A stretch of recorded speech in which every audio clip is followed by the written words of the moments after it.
এখন বিকেল ৫টা। আমরা ৩ বন্ধু একটা জায়গায় গিয়েছিলাম নিমন্ত্রণ খেতে। হঠাৎই মাথায় খেললো যে চলো আমতায় যে সিটি বাজার হয়েছে, সিটি বাজার মেট্রো, সেটা ঘুরে আসি। আর পাশেই ছিল 99 বাজার। তো দুটোই আমরা কভার করব এটা নিয়ে একটা টোটো ধরে বেরিয়ে পড়লাম। প্রথমে ঢুকে পড়েছি 99 বাজারে। এখানে সব জিনিসপত্র 99-এ, তবে এখানে বেশি কিছু তেমন ছিল না, তবুও ঘুরতে ভালোই লাগে আর জিনিস দেখতে তো ভালোই লাগে। তাই ৪-৫টা ঘুরে দেখলাম, বেশ ভালোই লাগলো। নতুন নতুন জিনিস দেখতে কেনা ভালোবাসে, আর আমি এই বাটিগুলো কিনে নিয়েছিলাম। তো অনেকেই অনেক জিনিস কিনছে। এরপর চলে এসেছি তার পাশেই সিটি বাজার মেট্রোতে। এটা নতুন হয়েছে, নতুন শপিং মল আমতায়। আমরা তো দুর্দান্ত খুশি এবং প্রত্যেকেই খুশি দেখে মনে হলো। তো আমরা উঠে পড়েছি, ভেতরে ঢুকে পড়লাম এবং একটা জিনিস দেখে বেশ মনটা আনন্দ হলো যে না, আর কলকাতায় সেভাবে কিনতে যেতে হবে না, আমাদের এখানেই আমরা সব কিছু পেয়ে যাচ্ছি। না, তবে হ্যাঁ, এটা কথাটা ঠিক যে আগে কি এখানে কিছু ছিল না? ছিল, অবশ্যই ছিল। ছোটোখাটো অনেকগুলো দোকানই ছিল এবং 2-3টে বড় দোকানও আছে। তো সেইরকমভাবেই, কিন্তু কোনো শপিং মল ছিল না।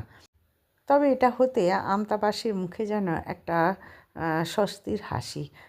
অনেকেই বলতে শুনছি যে যাকে পুজোয় আর এবছর আর কলকাতায় গিয়ে মার্কেটিং করতে হবে না। আমরা ভিতরটা ঢুকে পড়লাম। অনেক জিনিসপত্র আছে, দোতলা বিল্ডিং। আমরা কুর্তির কাছে, শাড়ির কাছে চলে এসেছি। সবগুলোই বেশ ঘুরে দেখলাম। ভালো ভালো জিনিস স্টকে আছে এবং দাম সীমিত, যেরকম হওয়া উচিত সেই রকমই। তো এইভাবেই চারদিকটা ঘুরছি। আমরা চলে এসেছি আমতা সিটি মার্কেটে। তো দেখুন, এখানে এসে ঘুরে দেখতে দেখতে অনেক মানুষের সঙ্গে দেখা হয়ে গেল। অনেক পরিচিত মানুষ, আমার যে দুটো দিদি গিয়েছিল তাদেরই অনেক জানাশোনা এবং আমারও অনেক জানাশোনা। তো হঠাৎ পাওয়া এই আনন্দগুলো পেতে বেশ ভালো লাগে।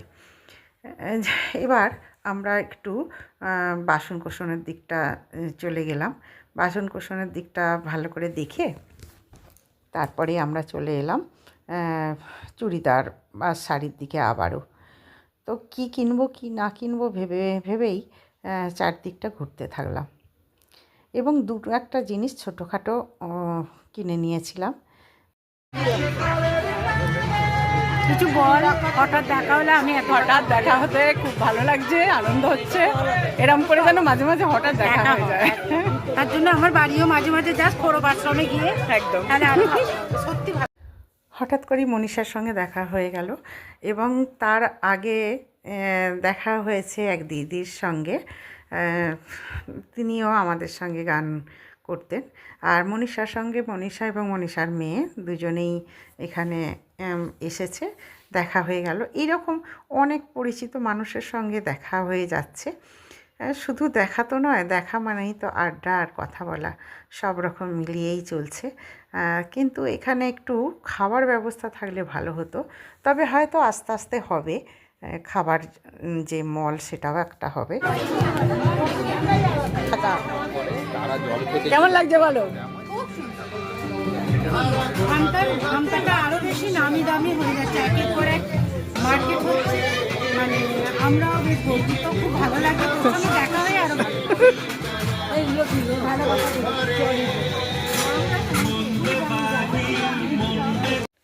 অনেকটাই ঘোরাঘুরি, কেনাকাটা আর খোশ গল্প সব তো হলো।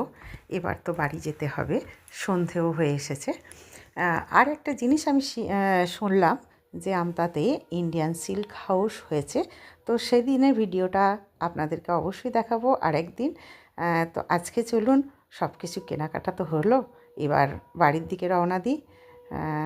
সামনে একটা তো ছবি না থাকলেই নয়, প্রত্যেকেই আমরা আলাদা আলাদা করে ভীষণ আনন্দ করলাম, মজা করলাম, ছবি তুললাম এবং তার সাথে কেনাকাটা করলাম। আর পথে আইসক্রিম খেতে খেতে আমরা বাড়ি চলে এলাম। তো আজকের মতো টাটা।